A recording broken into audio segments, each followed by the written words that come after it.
Welcome back, everyone. Ready for another deep dive? Always. Great. Today, we're going to be taking a look at a couple of those classic Indian pencil brands.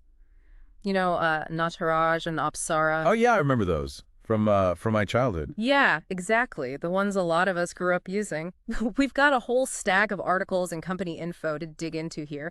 And trust me, what we found is pretty surprising. Really? What's that? Well, you might think these brands were like, big rivals, but it turns out they're actually from the same company. Wow, no way. I would never guess that. Yeah, it's a really interesting story. It all starts with a friendship, believe it or not, and there's even a village in Kashmir that's dedicated to like making pencil parts. Dedicated to pencil parts. That's wild. It is. We'll get to that. But Oh. first, let's rewind a bit. Back to 1958, actually. We found these articles from ET Now and the Financial Express, Okay. and they talk about how Hindustan Pencils Ltd got its start. It was founded by these three friends, Babubhai Sanghvi, Ramnath Mehra, and Mansukani. Three friends, huh? Yes. That's how a lot of great companies start, I guess. Yeah, for sure. And these guys were serious about pencils. Like, they even went to Germany to learn the whole pencil making craft before starting their own thing in India. Wow, they really went all in, huh? So they launched Nataraj right away then. Yep. That same year, 1958, it was their very first pencil. Then a little later, in 1970, they introduced Apsara. Apsara. Wasn't that like a more premium brand or something? It was. At least initially, it was marketed as a premium drawing pencil, but that's where their whole dual brand strategy comes in. Dual brand. So they were trying to kind of compete with themselves in a way. In a way, yeah. But it was really smart. Nataraj, with his fiercely champion tagline, was all about affordability and resilience. Like the workhorse pencil that anyone could rely on. Right, the everyday pencil. I get it. Yeah. But how did Apsara fit in then? Well, Apsara was marketed as like a step up in quality. Their tagline was 5 marks extra. 5 marks extra. I don't quite get that. So for people who didn't grow up in India, that tagline basically meant that you'd do better in exams if you used an Apsara pencil. It was pretty clever marketing for a market that's like obsessed with academic success. Ah, I see. So they were targeting different types of consumers with each brand. Exactly. They recognized that the market had, diverse needs, and by creating two distinct brands, they could kind of maximize their reach. And it worked. They ended up capturing like a huge chunk of the Indian pencil market, something like 60%. Wow, 60%.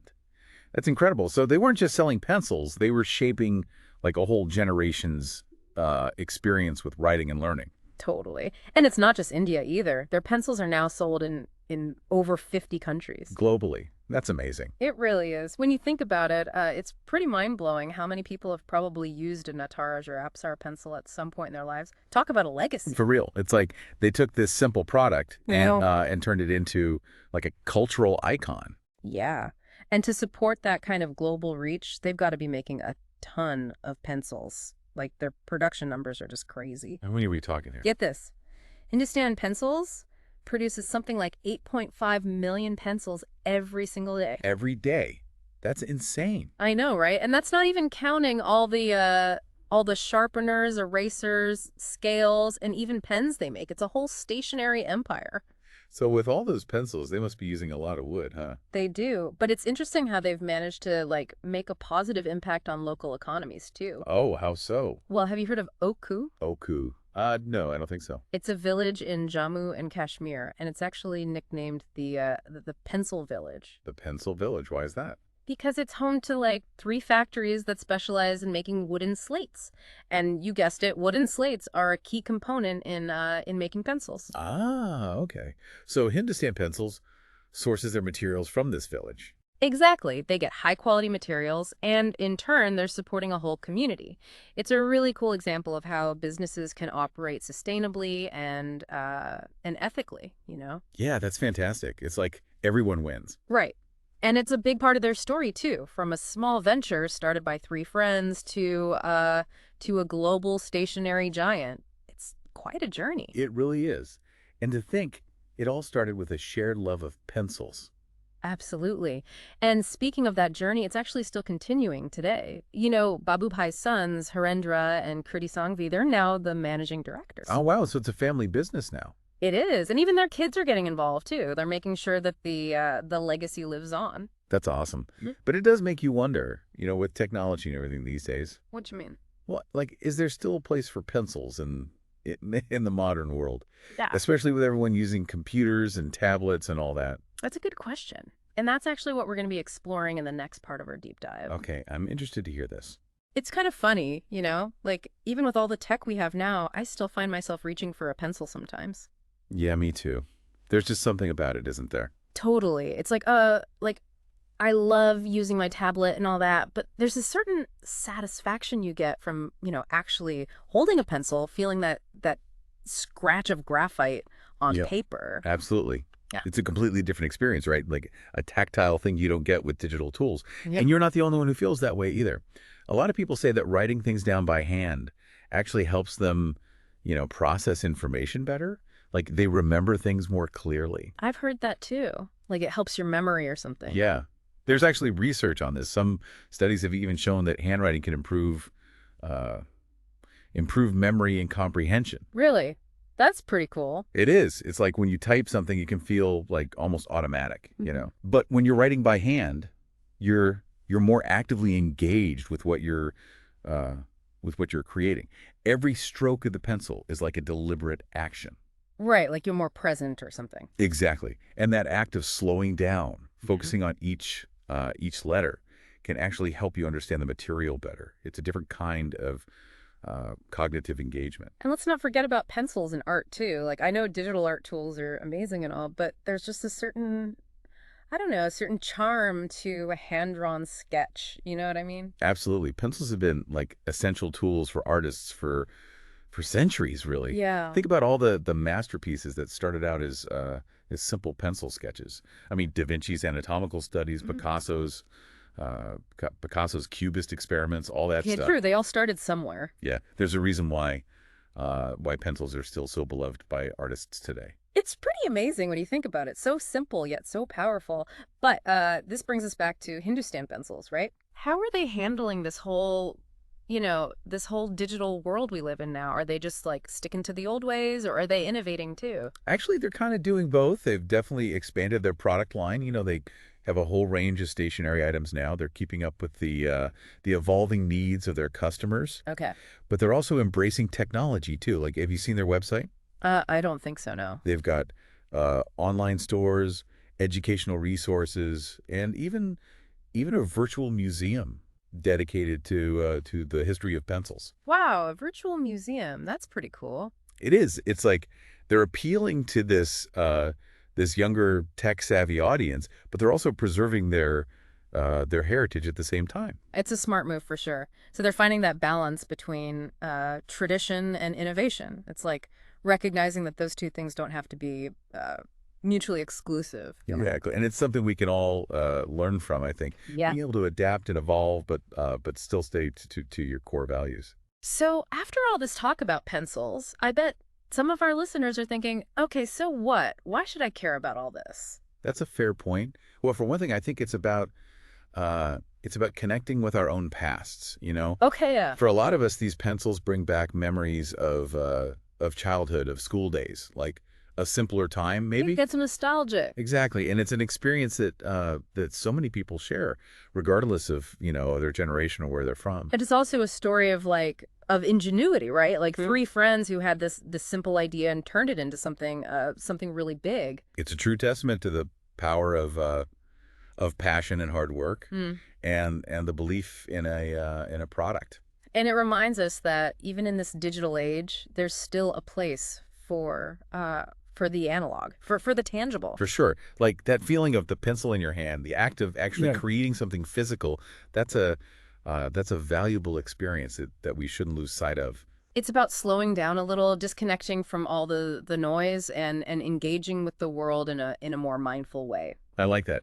And maybe, just maybe, it's also a reminder that sometimes the biggest rivalries are the ones we create in our own minds. What do you mean? Well, in the case of Nataraj and Apsara, the competition wasn't really there at all. It was all part of a much bigger, more fascinating story. A story of collaboration, innovation, and the power of, well, a simple pencil. But as we keep moving further into this digital age, there's still there's still a big question that lingers. And that question is, Yeah, what about pencils in education, right? yeah, Like, especially now, classrooms are like so digital these days. I mean, tablets, laptops, interactive whiteboards, they're everywhere. it's true. It's a whole different world than when we were in school. Right. So, like, is there even still room for a simple pencil and all of that? That's the big question, isn't it? And it's something that a lot of educators and researchers are trying to figure out right now. Yeah, I bet. I mean, there are definitely some big advantages to digital learning.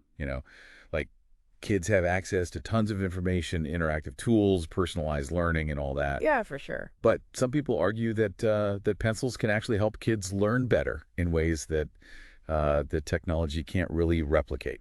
Really?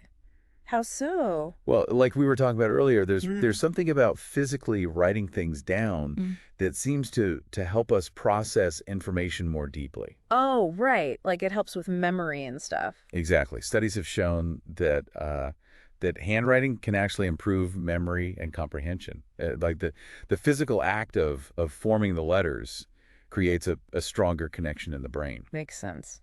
And there's another aspect to consider too: focus. Oh, yeah, that's a big one. When you're using a pencil and paper, there's no temptation to like check your notifications or switch tabs or anything like that. All those distractions that come with digital devices. Right. It's just you and your thoughts, right? Exactly. And that creates a space for deeper concentration. And for younger kids too, right? Like using a pencil can help them develop their fine motor skills and all that. Oh, absolutely. It's really important for their development. And you know what else? There's just something so creative about using pencils. I mean, coloring, doodling, sketching. It's a different experience than using, digital art tools. It's more hands-on, Yeah. tactile experience.